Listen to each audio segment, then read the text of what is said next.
Thank you so much. And I have to say, I'm scrolling through the responses that came in, and so many of you said you're here for the CPE, and I'm like, mad respect.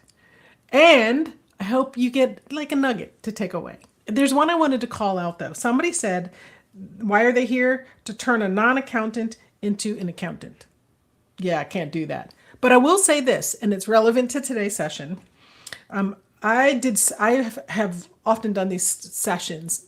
Years ago, I had one titled Accounting. It's what I do, it's not who I am.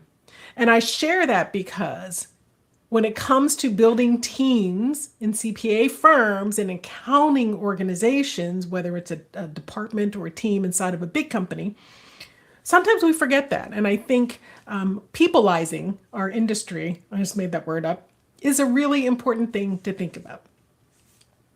So, hi, welcome to Empowering Your Team, Behaviors that Build Trust and Foster Ownership. One of the things that inspired me as I was preparing for this is an article I read a long time ago. And it was talking about community, it was talking about cultural shifts, and the word empowerment was actually used to describe a sense of permission or better, it was like about inspirational quotes about being part of something greater than yourself, right? And I love that because at the end of the day, we all want to be trusted. We all want to feel like we connect. Our ideas matter. And if people say they want to give us space to lead, then we want to try to have that room and to give it a try and do these things in a meaningful way. We want to know we're not just being managed. I don't know about you, but I found it really important, especially in the earlier days in my career, to feel like I was believed in. So as we talk about this today, most leaders and managers, we intend to empower our teams. We think we're being supportive, we encourage, we're checking in, we delegate. But somewhere between our good intentions and then the way we show up every day just to get stuff done, that message doesn't always land the way we think it's landing. So what we feel like is supportive to somebody, it might feel like micromanagement to somebody else. What we think is giving somebody autonomy, they might feel like they've been abandoned, right? So today is about trying to figure out those gaps because the real shift in empowerment is not just a leadership skill. It is really about a shift in mindset. It's part how we see people, part how do we navigate the culture of trust, build that up, foster it, rebuild if necessary. And then part of it is how we define success, like as leaders and as managers. If we're trying to look at how successful our team is beyond profit, beyond the billable hour, right? What are the things that we're looking at that tell us we're doing really well? So when we get it right, we don't just unlock productivity, we are creating a space. That's what signals that trust. It invites ownership. It allows people to step in. I don't know about you, but I can remember very clear moments in my career where when I was given that opportunity and I felt like it was a safe thing to actually do, I would give out my best idea. I actually would step in and sort of step up. And that's where we can start to see the hidden potential in the teams that we lead. Okay, so who am I? I'm a CPA. I had a 26 plus year career in public accounting, and now I'm a speaker, consultant, and trainer. And my work is focused on something that I call fearless inclusion, which I define as the freedom to be yourself and the ability to create the space for others to do the same. I develop trainings, workshops, and so on, focused on the inner work of being a leader. That's authenticity, self leadership, intentionality, intentional conscious communication. And empowerment is such an important part of that work because it gives us the opportunity for others to be engaged, staying grounded in who they are. This means we have to understand our motivations and how others experience us. And that's a theme that I'm going to keep coming back to again and again in today's webinar. My passion is helping business professionals build deep connections, cultivate safety, and thrive as inclusive, mindful, and trusted leaders. So if you've ever been in any of my webinars, you know I always start with a definition because it gives us a shared foundation because too often we all assume we're talking about the same thing. But if you've ever done this where you've put out a word and then you had everybody sort of talk about what it means, we often find that the meaning is more nuanced, in some cases more layered, more personal. And empowerment is the same way. Now, here's the definition from Merriam-Webster, and it's granting, if you look at the first one, middle of the line, it says the granting of power, right, or authority to do something. You also notice up under the word I put, it's a noun, right? You remember what a noun is? Anybody remember Schoolhouse Rock? A noun is a person, place, or thing. Well, there's a little bit more to it than that, but I call this out for a reason because a noun can also be a quality, an idea, or an action.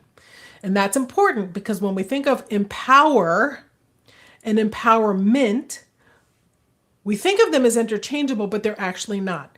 Empower is a verb. Empowerment is a noun. And that's important because empower is how somebody feels when we entrust them with the responsibility. Empowerment is the result that comes from that. So there's a distinction I want to name. To empower is something you do. Empowerment is something they experience. So you can assign a task, you can delegate a decision, you can say you've got this, and hold that thought, I'm going to talk about that phrase in a moment. But that doesn't lead to true empowerment. So it's understanding the difference between my intention and their experience. So there are three things that I want to touch on here because empowerment is not just a feel-good thing, right? It drives performance. When you feel trusted and included, you show up differently and you care and you try harder. So I have these three areas here. The first one is engagement. So this is where people move beyond just doing the tasks. This is really about connecting to the why behind the work. So there's a sense of empowerment, of ownership in the outcome, not just responsibility for the tasks, but ownership in what's going to result if we do these well. Can you think of someone in your career, maybe it's somebody on your team right now, where you gave them some space, you let them lead on something and they just lit up, right? That shifted their energy. So there's a story that I will never forget. There was somebody who worked for me, so I'm going to call her Desi. That's her name now. And I saw her potential and I thought that she was, stepping in because I asked her to take the lead on a project. But without realizing it, I didn't really step back. So I asked her to step up, but I didn't step back. So I was filling the room, if you will, with my presence, my energy. I'll also be honest and I'll say like my opinions and my ideas. I thought I was being supportive, that I was staying close in case she needed anything. But in hindsight, I realized that I wasn't understanding how my presence was impacting her leadership. So I was trying to empower her, but she didn't feel that sense of empowerment.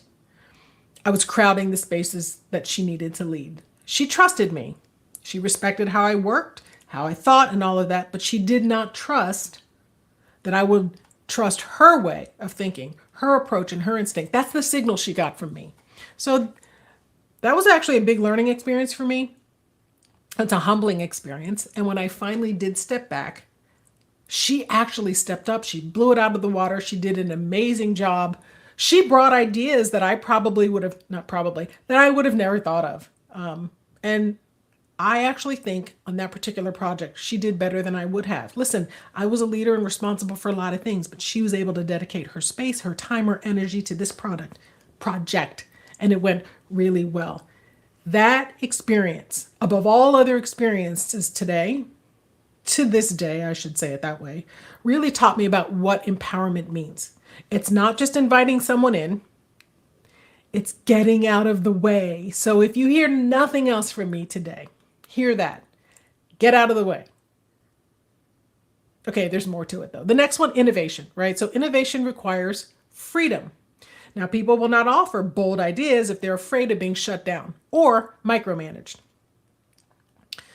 They give you the safe ideas or worse. And I know I've done this. I've been on the giving side of this where I will give the idea that I think you've already decided on.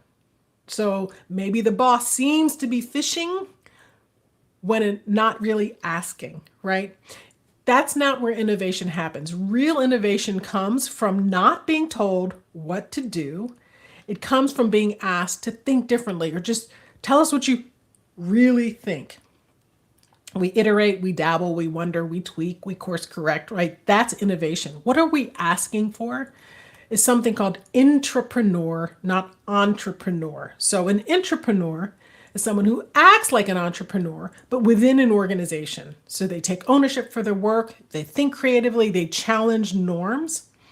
And so what they're doing is not just the tasks, like you've assigned them the checklist of the work, right? They're doing that. But as they do that, they're identifying problems, they're testing new ideas, possibly working on improvements. And if the improvements work for them, it might work for their colleagues, it might work for the team, it might work for the project, right?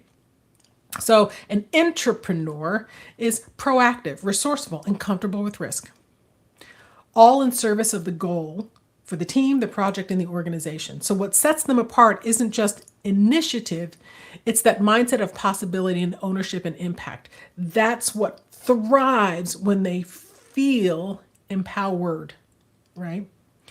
Entrepreneurs don't ask for permission. Entrepreneurs are the same. And then the last one is retention. We talk about busy season. There's so much work. There's a lot of happening in the industry. People don't leave because they're overworked. They leave because they're undervalued. When we believe in something and it aligns with our values and we aren't made to feel stupid for trying and trying to do different things, hard work is not the obstacle, right? Empowerment signals trust, capability, that I believe in somebody's potential if we can create the right environment. Work is hard. This is hard. This is challenging work, the being in this industry. But it's such meaningful work. I can attest, and I'm not going to say how many years I've had in the public accounting industry, but I've had a few. And I'm really proud of this career, and I'm proud of this industry and the work that we do, cheesy as it sounds. And so what I do know and what I have learned firsthand is that when we let people do the work they signed up to do in a way that offers growth for them, expands opportunity for them, develops their skills, they will stay. That part is not rocket science. So that's how empowerment drives retention. I don't even want to say boosts. It strengthens and it strengthens and drives retention. When people feel like they matter, they stay longer, period. And they bring more of themselves to the table in the process. Especially true for high performers, the ones that you need to stay in your organization. So let's see. Somebody just had a comment. How do you recommend handling, says, recommend stepping back to allow individual space to have ownership. How do you recommend handling that when the individual does not want to allow you to step back? Oh, that is a good question.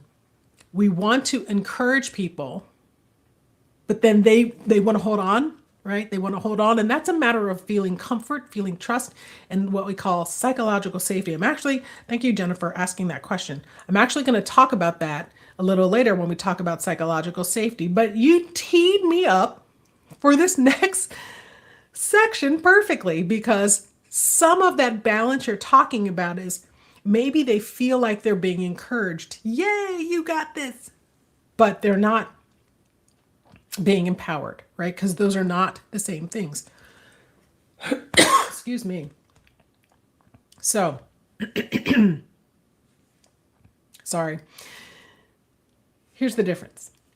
Encouragement is emotional. Empowerment is structural.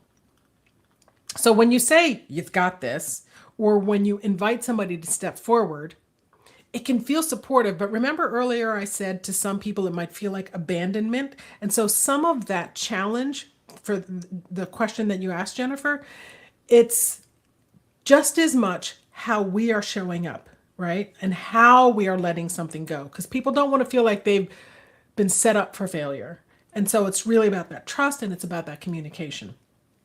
Encouragement. Think of this as like a motivational speech.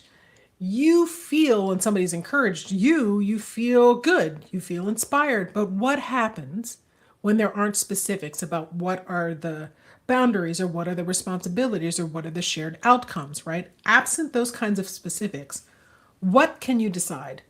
Where are the boundaries? How will you measure success? All of that encouragement doesn't translate into action, and we end up feeling good doing the same things, if that makes any sense. So that's the difference. Morale boosts, energize us, but empowerment will last longer. So when things don't feel so good or when things don't feel clear, I know I can try to figure this out and I can come to you. Now, people feel encouraged, but they could still be hesitant, and that might be what you're dealing with or the thing that you're speaking to. Maybe they don't know what the authority is what do they get to decide? Maybe they're not sure how you'll respond if they try something new and it doesn't work. They're wondering maybe what success looks like in your eyes, not just the organization, because you're the one that's writing the performance review. So this is where clear conversations, a supportive environment, that's what can be really helpful, because it's reassurances don't really create that clarity about those questions. You can say, I trust you, but if your actions still want to be checking on every step along the way, that doesn't feel like empowerment. It's not micromanagement. Is there a term for something like micro supervision? Not the same, but I think you get the difference. It's the gap between what we say and what they hear. And if you are a strong, visible, experienced leader, your presence alone can sometimes dominate. That's what I was experiencing with Desi in that example I was telling you. My presence alone. I had to step away completely. So I thought I was creating safety when I was really just a block to her process.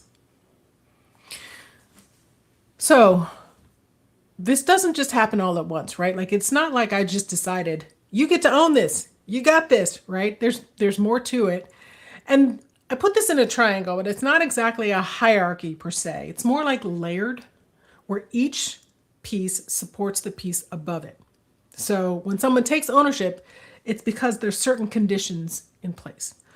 So at the lowest level, it starts with trust. People need to feel believed in, not just that they're capable, but also that their intentions are good, that they're going to figure it out. If I don't trust that I think you're going to work through this problem, if I don't trust your approach, right, I'm going to hesitate, you're going to hesitate. So even if you say, take the lead, I don't know that I'm going to really want to own that until I believe that you trust me to handle it my way, right? That's the difference. Maybe I should have started with your way versus my way. And when my way is okay to try, I feel empowered. Okay, webinar done, right? But that's essentially what it comes down to. So that's that first layer of trust. What does trust do? It creates the conditions for agency. So agency is the freedom to think, to act, to decide. You get to do those things. When you have the conditions that create agency, there's this space to take initiative without fear of being second guessed, right? Agency is what turns that trust into something more like an action and an environment. So we have trust. We have this environment where people feel this freedom to take action, to talk, to share, right? That's what leads us to responsibility. And responsibility isn't just going through that checklist. We, in our profession in particular, really tend to be focused on steps and process and input, and for good reason. You know, when we're talking about compliance, when we're talking about regulation, when we're talking about technical rules, it is important that we tick the boxes that are we meeting all of those requirements and responsibilities and rules? What we want to make sure we step away from, though, is getting overly focused on how we do it. If we focus on the outcome, we create space for lots of pathways to get there. And so that's what leads to responsibility, not just creating tasks and then having people complete the tasks, yay, but the outcome of the task. Shockingly, they might get it done faster if they do it differently. And as long as it's still done correctly, technically correct, ethically correct, right? That's what we're looking for. And we won't get sustainable ownership without all of these in place. Trust unlocks agency.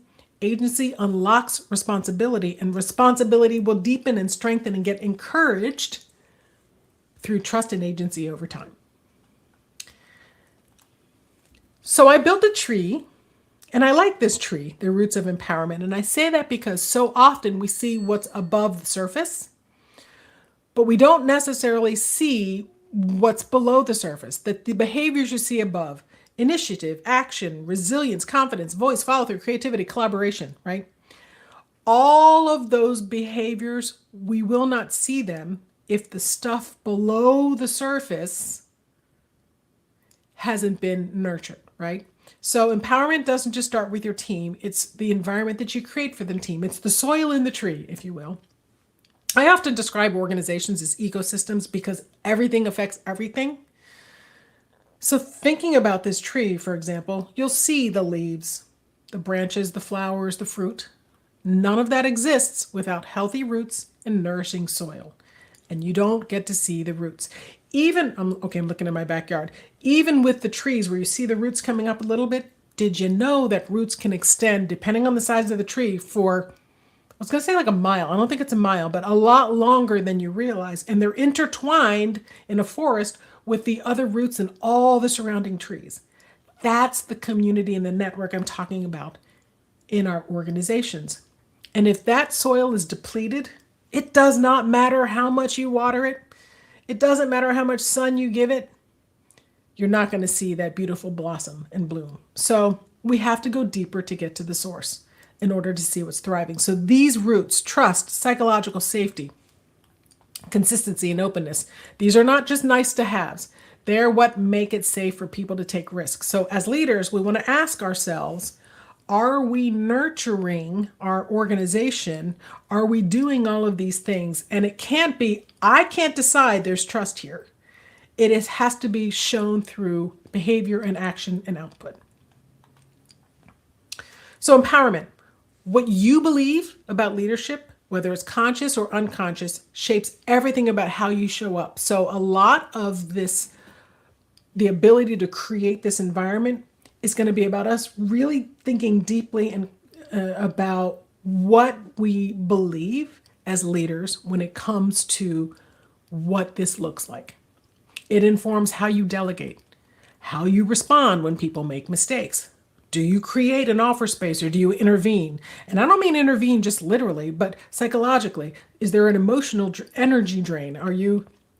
Is there an emotional, I was going to say emotionality, but that's not a word. You could be intervening in so many ways. So when we say we want to empower teams, but we hold on to beliefs that contradict that, it shows up in our actions. Like, listen, raising kids, I realize whenever we were behaving in ways, I shouldn't even say it this way. I'll say this. When my husband and I, when our kids were little, we would have a conversation. And if our conversation was shifting in a direction and we noticed the shift, we would say to each other, the codes word were, tape recorders are on. And what we mean by that is the kids are watching. And they are watching what we do more than listening to what we say. And that is exactly what I'm talking about here. So having an enabling mindset, here's the first one. I don't need to have all the answers, right? This mindset assumes leadership isn't about being the smartest person in the room, right? It's creating spaces for others to think critically. But this mindset only takes hold when we as leaders don't feel threatened by not knowing something, right? That's on the flip side where it's like, I'm responsible for the outcome, so I should control the process, right? Control. That's what we need to be, that's what we're focused on. Enabling mindset. People grow through responsibility. When you ask people to carry weight, but you're not dropping it on their head like a rock, but you're helping them develop that muscle so that they can carry heavier and heavier weight, that's responsibility, not just task. That is one of the things when people take a job and they trust in leadership, that leadership will give them jobs that grow their own potential, that people stay. There's a book called, is it the Seven Hidden Reasons Why People Leave? And that in that book, they talk exactly about this, that one of the steps of disengagement is if I perceive that you aren't going to give me that type of responsibility, the skills to grow that. So that's not the same as people need constant direction. That's an inhibiting mindset, because the problem here is that we sometimes think people can't think for themselves. And if they think that, they're going to stop trying. Mistakes are part of learning. This sounds obvious, but sometimes failure is punished in an organization, and we question somebody's competence quietly, and then people don't stretch. So when I talk about observing and thinking really deeply and reflecting on what are your beliefs about empowerment, these are the types of things I'm inviting you to reflect on. Do you expect people to prove something before you'll trust them? Because that's not how trust works. Trust works as a relationship, and it starts, you get some trust when you meet somebody at the beginning, yes, but trust strengthens by being vulnerable, by being open, by listening, by creating spaces where people can fail, right? This is team trust. So how do you build that capacity? Well, before I talked about encouragement and empowerment, but delegation is also something to think about, because delegation and empowerment are sometimes confused as well. But they're fundamentally different approaches to leadership. Delegation, I want you to think of that as task-based. So distributing work so things get done. Empowerment is person-based, right? So it's creating capacity and giving ownership. Delegation is transactional. What needs to be done and by when? So if you're assigning a task, giving instructions with a completion date, yes, this is efficient and it keeps control in your hands to a degree, but it doesn't build growth. Empowerment, on the other hand, is relational. So in addition to delegation, the other thing we need to be thinking about from an empowerment perspective is across the team, what is the goal? What are the parameters, the timeline, the outcome? We need to be thinking about those outputs so we all have a shared place we're trying to get to, so that people are invited to be part of the decision-making process. They can problem solve and learn through that experience. And so delegation says, I trust you to do what I ask. And empowerment says, I trust you to figure out how to make it work. And I'm here to support that, and I encourage that, right? So I see some things coming in. I want to pop over to the Q&A. So somebody asked here, do I help by helping, or do I help by stepping back? Now, I'm going to guess you all know the answer to the question. And the question is, it depends. And it depends on a lot of things. Because if you ask what someone else needs and how can you support that, you're helping. It's asking in a way, though, that ask requires trust and vulnerability on your part. Stepping back can maybe be, step back and I'm going to let you go with this. I'm going to be standing right here. Let's see if you need anything, because they don't know what to ask for yet. And then you are creating that safe space. So stepping back is okay, so long as they don't feel like you're throwing them to the wolves. I don't even know if we should be using that expression anymore. But coming back to this slide then, what is the other one?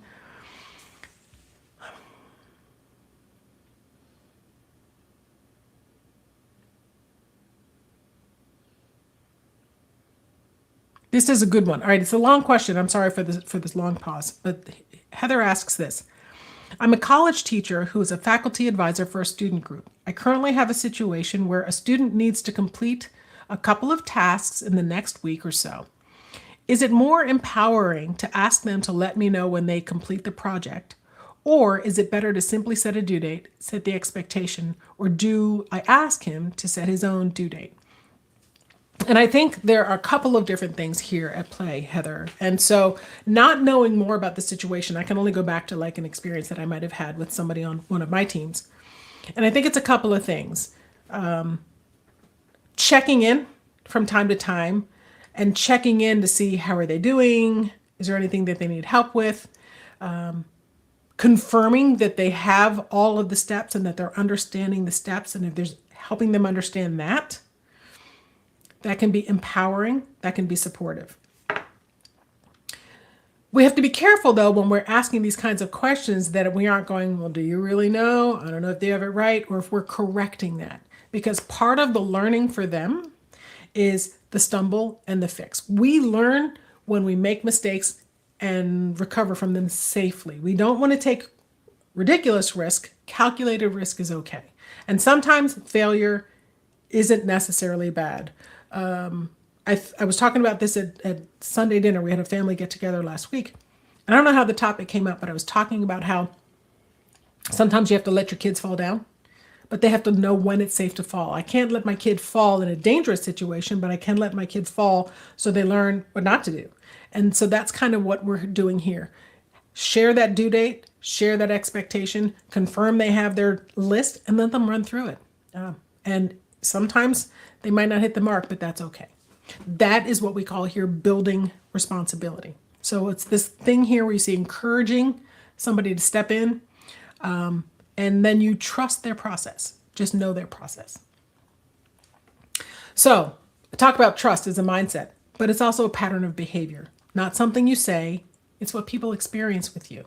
So some of the things you want to do here is share the why behind the work, not just what needs to be done, but why it matters. Ask guiding questions. Maybe that's the other thing I should have said, Heather. Ask guiding questions. So you don't want to give away the answer, but you want to coach them, invite thinking. Encouragement, I said before, it isn't a bad thing, and it helps people trust their own judgment. You want to ask for input before you get to a decision point. Early involvement is a good thing. In this case, as a teacher, you might need to step in with that early involvement, but in a different way. You want to clarify boundaries, right? This isn't a hands-off. I'm not saying step away, because that's when people can feel abandoned. This is, here's your lane, make it yours. Remember, my energy had to get out of the way. And then recognizing effort and ownership, not just the outcome. You have to acknowledge the work along the way and the steps that people are taking. Acknowledge the risk that they took, and you're really proud of that risk, or you really think they did a wonderful job. And how does that show they're developing the skills for leadership, especially what it takes to be a good and successful leader in this organization, right? And then you want to follow through. That's what builds their confidence. Now, I created this 2x2 grid to talk about psychological safety. Psychological safety, I mentioned this earlier, is the belief that you can speak up without being punished or suffering negative consequences. And there are different types. There's inclusion safety, so you can just be yourself and accepted for who you are. There's learner safety, that you can say, I don't know, right? And ask a question. There's contributor safety, where you can say, I have an idea, and not be worried about being embarrassed, right? Challenger safety, you can speak up and say, I don't agree, or what if we do this, or push back on the status quo without worry of judgment. And there are lots of different definitions for psychological safety if you do a Google definitions, but it's like everything else. And I said at the beginning, it's nuanced, it's layers, it's sometimes personal. So I created this 2x2 grid to try to get a deeper understanding of psychological safety, because there are two key factors involved here. There's trust, and then there's candor. And trust is believing in someone's ability, and candor is the freedom to speak openly, directly, and honestly.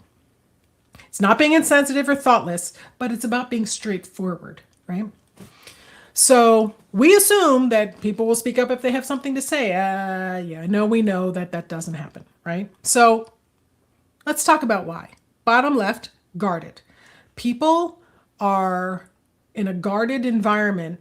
There's low trust, and candor is inhibited. And as a result, people stay quiet to protect themselves. Not because they don't have ideas, but because speaking up might not feel worth the risk.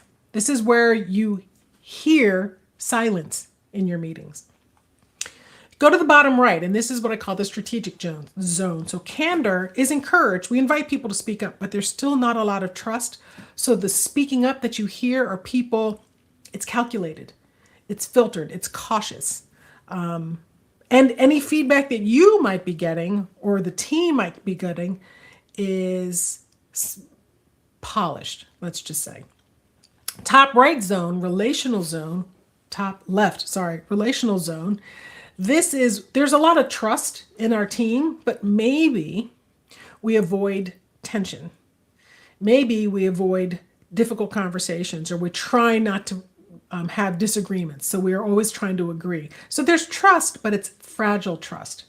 As a result, there's inhibited expression. The top right, empowered zone, that's what we're looking for, because people can challenge ideas. They're not necessarily going to be seen as difficult. And if they are seen as difficult, it's in a constructive way that we can work through this and have those hard conversations. We'll admit mistakes, we'll speak honestly, and we'll stretch ourselves. Psychological safety is that empowered zone, and that's what we're aiming for. So what's powerful about that model is that you can see how it's possible to move between the different zones. Relational can become empowered. Guarded, you can rebuild trust, but only if we look honestly at where we are now and what behaviors we are reinforcing, back to that leadership mindset. So I just put a couple of them in here, like, I know I won't be punished, rejected, or diminished for trying. This is important because when you put your name on something, or your voice, or your judgment, punishment can be embarrassing, right? Risk taking over here in the blue one. We say we want people to speak up, but do we reward that, or do we just tolerate it? It's not what's said, it's what's unsaid in these cases. Autonomy, this one, I don't know what this color is, kind of pale plum. Autonomy doesn't feel the same for everyone. That's important. If you say take initiative, it's important to recognize what different individual strengths and skills and capacity feels like to them. This is how are they experiencing your invitation. We want to make sure that people don't feel that sense of abandonment. And this is particularly challenging for someone in your organization who may have observed in ways that suggest, or openly, they feel more marginalized on the team, or second guessed, or ignored, right? Watching for those behaviors, that's thinking differently about those people, what they're going to need to feel supported and empowered. And then the safety makes experimentation possible. That's what we was just looking at, the 2x2. Anyone can say we support trial and error. The question is, has somebody in your team or your organization stumbled and still been trusted? I was going to say tape recorders are watching, right? No, tape recorders are listening. So what's disempowering then? What does that look like? Disempowering behaviors can often be traced back to that psychological safety or a lack thereof. When people don't feel safe speaking up, they will not ask for what they need. And if no one is asking a question, note to self, the leader who is already unsure or struggling with our own confidence, we might overcorrect or overstep in. And so we might start to feel the need to control the process, and we're more involved than we want to be. And then we can get frustrated. Why is nobody doing anything? Note to self, there might be more there. This is that opportunity for deep reflection. In the handout, I'm going to just jump there. So I created this worksheet. It's the empowerment self-check. I see that picture here says it's part of the Ascend Leadership Monthly Webinar Series. It's the same worksheet if you did that series with me last year. And when I talk about deep reflection and you thinking about what does leadership look like for you, why is nobody speaking up? Every time I ask a question, it's crickets, right? Working through this worksheet might be a great way for you to do that reflection. Some of us are more naturally okay with quiet reflection. Somebody like me, I appreciate the worksheet that I can work through. And the thing about this is you can work through the worksheet,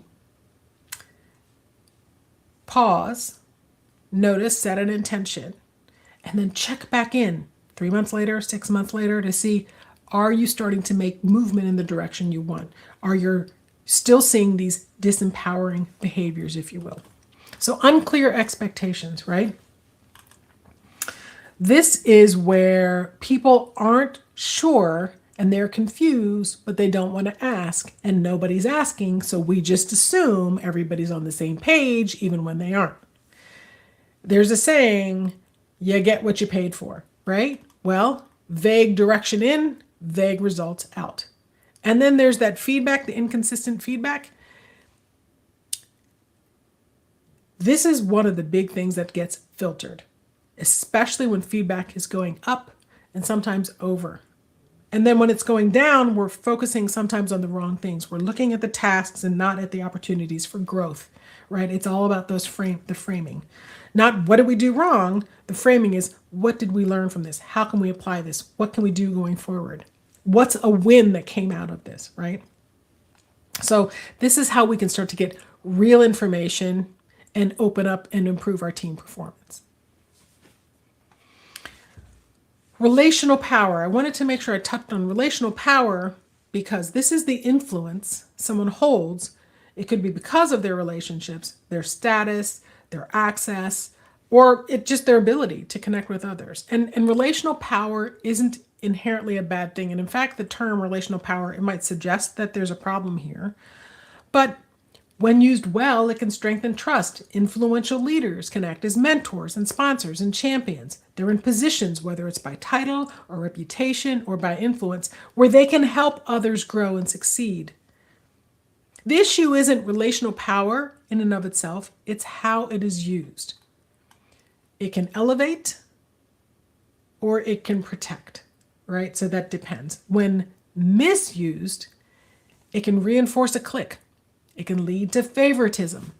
It can protect the status quo. It can stifle some voices in the room by either activating or reinforcing some negative group dynamics, groupthink dynamics that are happening. And so then when that trust starts to erode and people feel like certain voices carry more weight than others, or people are consistently ignored, it will shut people down. So that's one of the things we need to be mindful of when it comes to relational power. Because some people, those headwinds, we create a space for some people that it feels like they're gliding through, and other people feel like they keep hitting obstacles. So that's what we need to be paying attention to, part of that deep reflection that I invite you to do. Power dynamics. This is how that relational power gets expressed or felt in a group or an organization. Sometimes they're visible and sometimes they're invisible in how it shows up. So this isn't about titles or hierarchy. It influences that access I was talking about, that visibility, loyalty to the group, communication style, right? And sometimes the impact is obvious, like who's running the meetings, who is approving the decisions. Sometimes it's more subtle. Who's getting interrupted? Who's getting credit? Have you ever been in a meeting where you've given a suggestion and then you look up and somebody else got credit for what you just said because they said it 5 minutes later, right? These are the dynamics that we're looking for and the imbalance that we want to correct. Why we hesitate? There's a lot of reasons we hesitate. I probably don't need to spend a lot of time here because I've given very specific instructions. We're afraid we're going to get it wrong and it's going to undermine my credibility. Oh, that's a bad one, especially in a technical industry like ours. Or we run the risk of, let's just do a little bit more analysis. Let me run those numbers again to convince ourselves if we keep doing the analysis, it'll be better, easier, right? Discomfort. We don't like disagreement, uncomfortable situations. We have to get comfortable being uncomfortable to create that space. And then that external validation, right? When we feel unsure, oftentimes we look around to see for someone else to tell us that what we're doing is right. But that's not what we're looking for. And these patterns are okay and they're protective, but they're limiting. So how do we create psychological safety? This graphic is fantastic because it really simplifies it into 5 basic steps. First of all, make it a priority, right? Talk about the importance of it. Create shared agreements. Next, facilitate a way for everybody to speak up. And that doesn't mean in the room, going around the room, because not everybody feels comfortable that way. It's really about creating channels so that everybody has an opportunity to be involved and speak up and share their ideas in the way that feels right for them. And the way you're communicating to the team signals that everybody had that opportunity. How was failure or mistakes? How are these things handled so that we're not punishing people for taking reasonable risks? Create space for new ideas. How do people challenge ideas? Where do people get to go when they have something that they want to try? You could encourage people, hey, give it a try. Let me know how that works out, or mock that up and bring it back to us so we can see what that path looks like. Whatever we can do to encourage. And then the last one is productive conflict. We have to get comfortable being uncomfortable so we can debate and discuss. Wow, I'm looking at the time and I might have missed a nudge on timing, so I'm going to speed up here a little bit. You have all of the slides, that's the good thing. And if you have any questions, you're welcome to reach out to me on LinkedIn or send me an email, and I'm happy to chat with you as well after. So supporting initiatives. We can't just focus on effort. We have to pay attention to what those opportunities look like. So there are a couple of different ways that we do this. First off is initiative. This is the mindset about seeing the people as contributors, not just as executors, as the people doing the work, not as the worker bees, right? But as contributors and believing in capability. So initiative is important. Experimentation. This is where we can shift the mindset from one of control on our part to curiosity, right? Learning what is supportive through action and repetition. This is for us to learn, right? And then learning from failure. This is important because this is what helps root this mindset in our growth, in our teams of growth and care. So people aren't growing because they're bouncing back from shame, but in fact from safety. Now we've covered a lot about empowerment is, but I thought, okay, let's break this down into some pretty specific examples, right? So this slide is to show you how to model it. So there's simple everyday statements we can make. There's nothing here that's super fancy, but with a small statement, the impact can be big. So this first one, I should have given you more context. That's on me, right? What does that model? Ownership, not blame shifting. It tells the other person, you didn't try to set them up for fail. That wasn't what you were doing. You missed something and you're owning that. This helps shift the dynamic from criticism to partnership, collaboration. This next one says, I realize I've been holding on to a decision that should have been delegated. Here's why, right? So here is what I call power sharing. It's modeling humility and it's inviting transparency. It shows you're willing to rethink your role and trust someone else to step up. With clarity, not confusion.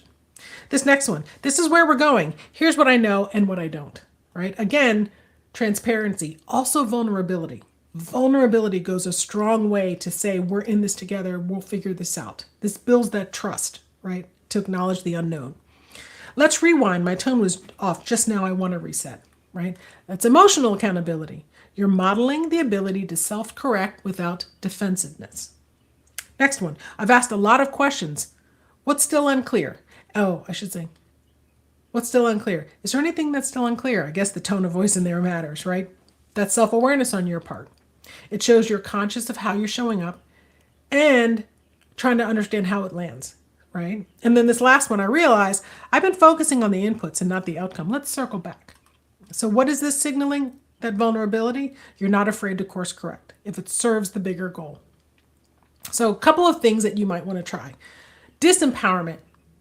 It's not just enough to model the right behaviors. It's important to recognize when something is not aligned. And so that's why I threw up. That is why I wanted to put some examples up here on the slide so that you can start to see where there might be a deeper impact that's happening. So people are deferring to you constantly. Maybe it's not out of respect. Maybe they don't feel safe making decisions. Tasks seem to be stalling because you're not moving things along. Maybe you're the bottleneck, right? When new ideas don't seem to be coming up, is it because they're lazy? Probably not. Maybe they're afraid to be bold because of the risks. Surface level conversations and questions, people aren't thinking beyond what's correct or safe to ask, right? So there's a lot here to think about, which can help you with that reflection. So what do we do in these moments? We're reflecting and we're starting to notice this in real time. That was what happened with me with Desi. Like I started to notice, and the more I noticed and reflected, I would notice more. I hope that makes sense. So first you have to notice, right? This is the all-time biggest lesson I've ever learned in my career as a leader, and everything flows from there. So stepping back and observing without judgment on ourselves And if someone's disengaged or hesitant, we pause and we ask, are they stuck? Are they unclear? Could they be holding back? And is this somehow tied to my behavior, right? So trying to notice those moments. Then when you do notice it's happening, what can you adjust? In the first couple times you notice, it's going to be hard to come up with that adjustment, but over time, you'll start to figure out new patterns and approaches. This is when I said the more you notice, the more you notice. And then the last one is resetting your expectations. You're paying attention to when those dynamic shifts. In that worksheet that I gave you, the last part of that worksheet is to come back and do that revisit and do that reflection. So, empowerment doesn't require all the answers.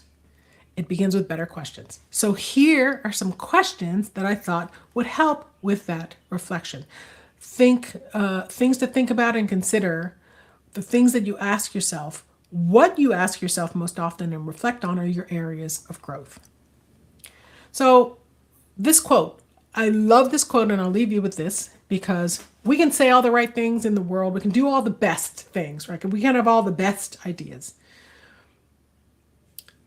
All the ones we think signal empowerment, like take the lead or this is yours or I trust you, right? You can say all these things, but at the end of the day, people respond to what we do, not what we say, right? Tape recorders are on. Those are the cues I'm talking about. When we talk about empowerment, it's not just about saying all the right things and having the perfect answers. It's about consistently showing people that we see them, believe in them, and create space for them to lead too. And when your actions reflect that care, people don't just listen to what you say, they trust it. So I invite you to take that worksheet, work through that reflection, and see where you can take your leadership and if you start to see shifts in your team, whether collectively across an organization or on a team for a project or in your department. Same rules apply, right? All right, let me look and take a few questions. And I think we have what, like two minutes or so?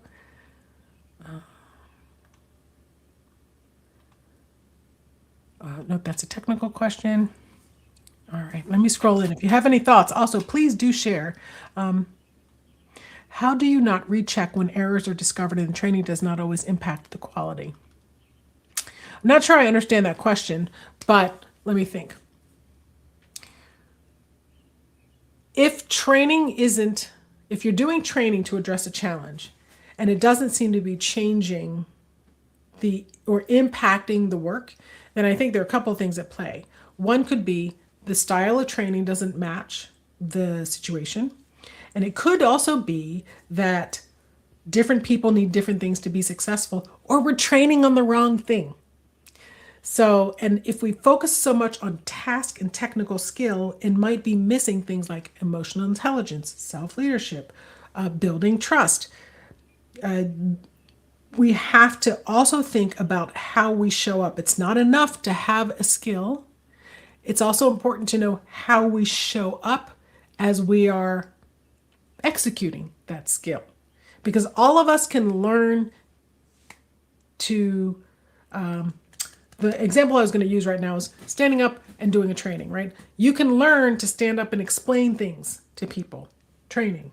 Or you can learn how to do a better job or a different way of speaking and styling. Not everybody's meant to stand up in front of a room and do training. So it's really about trying to find the right methodology and make sure you're training on the right things in the right way. If anybody wants to reach out with more questions, you know how to find me. Thank you.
So I hope that helps with that question.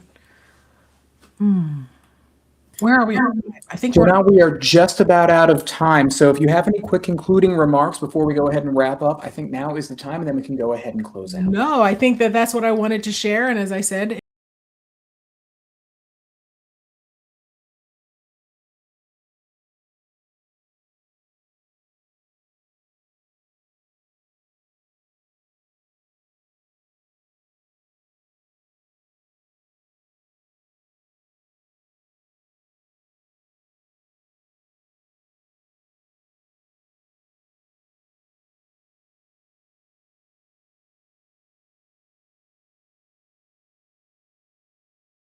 Janelle, thank you. It's always a pleasure having you present here on CPA Academy. Thank you so much for your insight over the last hour. And of course, to all of you in the audience, thank you so much for your participation and attendance.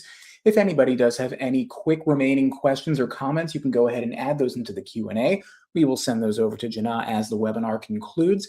And we are just about out of time, so we're going to go into some quick end of webinar housekeeping. CPE will be issued by our team here at CPA Academy a little bit later on today. That will be available in your CPA Academy accounts within about 24 hours or 1 business day. Webinar evaluations have gone out by email. You can also access the link to those evaluations in your CPA Academy accounts. And all that's left to do now is once again say a huge thanks to Janelle for presenting and to all of you for attending today's webinar. Check back on our schedule at cpaacademy.org for updates on our future webinars, and have a great rest of the day. Take care, everyone.